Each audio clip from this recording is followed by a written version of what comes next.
पंजाब में जो paramedical staff है वो एहतजाज कर रहा है, किसान एहतजाज करने जा रहे थे। मोहतरमा मरियम नवाज साहिबा ने 5,000 रुपया फी एकड़, एक बहुत बड़ी अमाउंट है।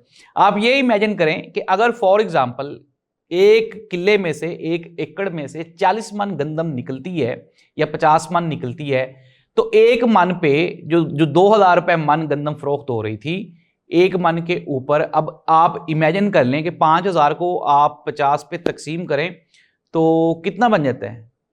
5,000 को 50 पे तकसीम करेंगे तो आई थिंक सो दैट कि ये बहुत माइनर सी एक अमाउंट है जो वो मोहतरमा पर मन पे। अब अगर फॉर एग्जांपल 2,200 रुपये मन गंदम बिक रही है तो ये 5,000 डाल के तो 200 रुपया और डालें तो वो 2,400 रुपये मन की कीमत हो जाएगी। लेकिन जो फार्मर का लॉस है वो इससे बैलेंस नहीं होता।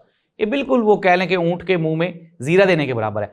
किसानों ने एहतजाज का ऐलान किया हुआ है, डॉक्टर एहतजाज कर रहे हैं, सरकारी मुलाजमीन एहतजाज कर रहे हैं। दूसरी जानिब सिंध में जो नहरों का मामला है उसको लेके जो पीपल्स पार्टी है वो खुद ही एहतजाज करवाई जा रही है। अभी वो ये कह रहे थे, वज़ीर आला सिंध कह रहे थे कि यार सड़कें ब्लॉक ना करो, साइड पे होकर बैठ जाओ। ये जो नहरों वाला मामला है नाज़रीन, ये कोई इतना सादा नहीं है। पाकिस्तान पीपल्स पार्टी ऑलरेडी सियासी तौर पर कमज़ोर हो चुकी हुई है। सिंध में जो वोट बैंक है वो पूरे का पूरा स्टेक पे लगा हुआ है इन नहरों के निज़ाम को लेके, लेकिन सदर साहब ने साइन कर दिए हैं। अब अगर पीपल्स पार्टी इतनी आसानी से मान जाती है तो भी जाती है, अगर नहीं मानती तो फिर ऊपर वाले, वो जो ऊपर वाले हैं वो नाराज होते हैं।